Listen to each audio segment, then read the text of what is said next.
You think you'd recognize wealth when it's coming? Think again. Most people miss the signs, not because they're stupid, but because they've been trained to chase noise. Luxury cars, branded bags, fake flexes. But money doesn't announce itself. It whispers, and if you're not listening, you'll miss every signal. This video breaks down 12 silent signs money is coming to you. But here's the catch. If you haven't seen them, the problem isn't the money. It's you. You've been blindfolded by bad beliefs. Are you ready to rip it off, or stay broke and unaware? Let's begin with the most uncomfortable truth. Real wealth hides where the poor never look. The hard truth. Real wealth doesn't show on the surface. The truly wealthy don't impress with sports cars or diamond watches. They impress with silence. In a world where noise is a tool of the broke, silence is the weapon of the powerful. They don't have to prove anything, because their money speaks for them. Not everyone driving a Toyota is poor, and not everyone wearing a Rolex is rich. What you see is the stage. What you don't see is the control room. Real assets are hidden. True wealth isn't loud. It moves in the shadows, steady and undisturbed. The most powerful flex is not having to flex. Wealth isn't in your wallet. It's in how you face bills. The wealthy don't sweat when the car breaks down, when the hospital calls, or when flights get canceled. They don't panic because they've already planned. A survey showed over 70% define wealth as peace of mind. When you stop trembling at your bank app, you're escaping poverty. Real wealth isn't about buying things. It's about no longer fearing what others still do. When your finances are fortress-level strong, your mind becomes untouchable. The game changes the moment fear exits your financial system and clarity takes its place. Picture two people. One lives in a mansion but scrambles each month to juggle debt. The other lives modestly but makes every move from a place of financial strength. Who's richer? The answer isn't in possessions, it's in control. You can ride a motorbike and still stand taller than someone in a Range Rover. Because wealth isn't about your ride, it's about your mindset. The truly rich don't play to beat others. They play so they never fear losing again. That's the final win. No longer being owned by the game, you own it. Experiences aren't for the poverty-minded. Poverty isn't just about empty wallets, it's about flawed definitions of value. The poor-minded spend to fill identity gaps, the latest phone, luxury shoes, trendy bags. Meanwhile, the truly rich spend to live, to experience. They choose to learn a new skill, travel somewhere raw and untouched, or sit in a strategy masterclass no one's ever heard of. Experience can't be taxed, stolen, or devalued. It compounds. Those who chase memories instead of objects aren't just wiser, they're wealthier. Because every experience builds depth, and depth is a currency the shallow will never hold. Studies show that financially stable individuals prefer spending on experiences over material things. Because experiences produce wisdom, emotion, and growth, while material goods only create comparison. A luxury watch might impress for a few hours, but a life-changing trip, a transformative course, or a high-stakes conversation can shift your entire trajectory. The wealthy don't spend to showcase. They spend to upgrade their operating system. Every dollar becomes a vote for a better version of themselves. While the world claps for flashy purchases, the truly rich quietly invest in what no one can take from them: evolution. When you start feeling more excited about a new experience than a new purchase, your mindset has shifted financial tiers. The wealthy don't crave another car, they crave perspective.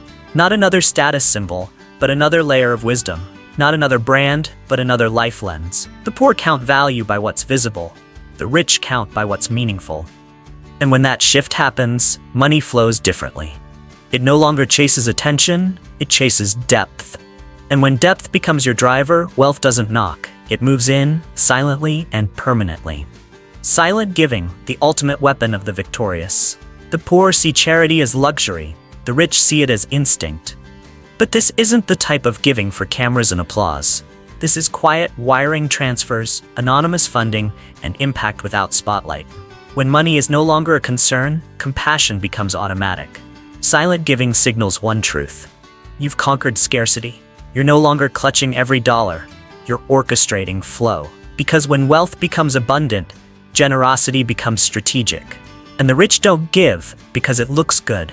They give because they can, and because they've realized that what flows out always returns stronger. Once you possess more than enough, the question shifts from how much to what for. And when fear around money fades, purpose takes over. But not all wealthy people announce their giving. Many quietly fund education programs, health initiatives, or community transformations with zero fanfare. It's not about PR, it's about power. The power to do what's right without seeking permission. Silent giving is the act of creating legacy without theatrics. And that, ironically, is louder than any donation photo ever could be. When you give in silence, you're not just rich, you're sovereign. True wealth isn't measured by what you accumulate, it's measured by what you can give without expecting anything in return. When you think about helping others anonymously, funding someone's future without needing a thank you, that's not charity. That's evolution. Giving doesn't make you poorer. It unlocks new channels of impact, energy, and influence.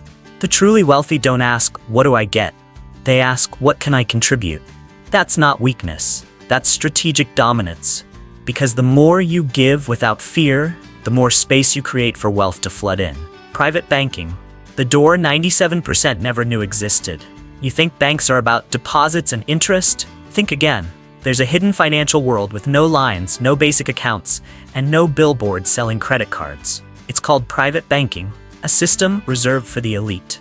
Here, money never sleeps. Assets don't sit idle. Every dollar is optimized through tax strategy, legal structure, and global deployment. This isn't a savings account. It's a command center. When you access private banking, you're not a customer. You're a partner in financial architecture. And you've officially crossed the line from surviving to commanding. Inside private banking, you're not just being served, you're being weaponized. Your account isn't just protected, it's activated. Think legal entities, tax shelters, global asset protection, consolidated reports, and discrete advisors who build frameworks you didn't know existed. It's not financial planning, it's financial engineering. Clients in this world hire lawyers, accountants, and strategists to defend every percentage point of return.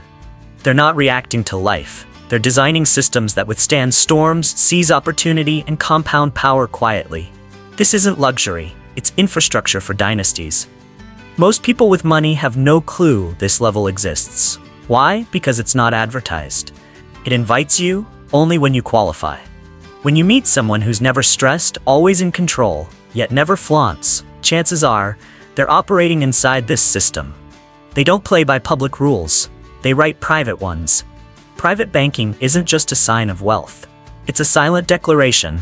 I don't just make money. I navigate it like a sovereign entity. If wealth were a battlefield, this would be the control tower. Time freedom. The knockout blow to the 9-to-5 grind. True wealth isn't about assets, it's about schedule. The rich don't get dragged out of bed by alarms. They don't request vacation days. They don't ask for permission. While others are making a living, they're designing a life. Time is the highest unit of wealth. The poorer you are, the more time controls you. The wealthier you become, the more you control time. They don't chase clocks, they bend clocks. When your hours are yours, your decisions change. The game changes. Because the moment you stop selling time, you start buying back power. The difference lies in income models. Employees rely on active income. Show up or lose money. The wealthy rely on passive income. Assets work while they rest. One person must work 40 hours a week for their check. Another earns from businesses, dividends, and digital systems. Money flows 24/7 whether they're working or not. If you see someone vacationing for weeks while their account grows, that's not luck. That's leverage. The rich don't escape work. They build machines that detach time from income. That's when you shift from laborer to architect. Here's the truth. Whoever controls time, controls the game. Time freedom isn't luxury. It's proof you've escaped the wage trap. When you can take a break, not out of burnout, but because you don't need the job, you've crossed over. You've exited the factory line, the grind, and the fear of not making ends meet. The wealthy don't live to work. Their systems work for them, while they decide what matters. They're not free because they're rich. They're rich because they've made freedom their core metric. Flash versus silence, the battle of two financial worlds. The poor want to be seen as rich. The truly rich don't care what you see. That's the brutal line between insecurity and power. One side needs external validation, the other has outgrown it. Luxury homes, fancy cars, party photos, illusions funded by debt. Meanwhile, those with real wealth live modestly and speak rarely. Real wealth is when you can buy anything but feel no need to. People who spend to impress are still fighting for emotional safety. Those who spend in silence have already won the war inside. Imagine two friends. One flexes his million-dollar mansion, 5-star meals, and global check-ins. The other seems basic, but his investment portfolio grows silently every month. One is an Instagram icon. The other is a private equity player. One burns cash for image. The other compounds wealth in silence. Not everyone in a villa is rich. And no real investor brags about index funds. Loud spending signals insecurity. Quiet compounding signals strategy. In the world of money, discretion is dominance. If you're watching someone spend big, they may not be winning, they may just be leaking. In finance, showing off is a red flag. It means you're either broke or scared of being seen as broke. The wealthy know the most valuable things are invisible. Their holdings, trusts, offshore accounts, tax shields, all off-grid. The truly rich don't broadcast their net worth. They hide it in layers, protected from noise, envy, and threat. Because the more people know, the more exposed you become. Silence isn't modesty. It's strategy. The heaviest wallets make the least sound. In the real world, if you're flashing wealth, you probably don't own it. You're renting the illusion. Diversification, the master strategist's game. The poor invest with emotion. The rich invest with architecture. They don't trust a single stream. Each dollar becomes a soldier, tasked with defending and multiplying capital. Stocks, bonds, real estate, businesses, digital assets, each plays a role. When markets crash, diversified portfolios don't drown. They adapt and counterattack. Those who don't plan for risk aren't investors. They're gamblers. The rich don't hope for wins. They design to survive first, then dominate. Diversification isn't a nice to have. It's a war strategy. A smart investor doesn't look for certainty. They build portfolios that absorb shock. When stocks dive, bonds hold the line. When real estate stalls, gold and dividends keep the system afloat.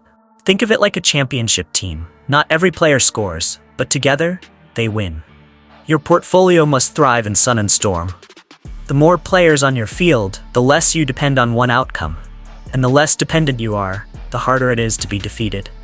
The rich don't diversify for fun. They diversify to ensure resilience in every economic battlefield. Investing without diversification is like sailing with one sail. If the wind shifts, you capsize. The wealthy prepare like ocean captains, with backup sails, maps, compasses, and exit plans. They don't pray for smooth seas, they plan for storms. And that's why they don't disappear after a crash, they rise while others drown. Getting rich isn't about a jackpot. It's about staying rich in all scenarios. A diversified portfolio isn't an option. It's a non-negotiable for anyone who wants freedom that lasts. Financial safety net, the superpower of those prepared. Most live paycheck to paycheck, hoping nothing goes wrong. A single unexpected bill, car repair, medical emergency, job loss, and their world collapses. But the rich, they don't fear surprises, they build for them. Emergency funds, liquid assets, insurance layers, resilient investments, all in place before storms hit.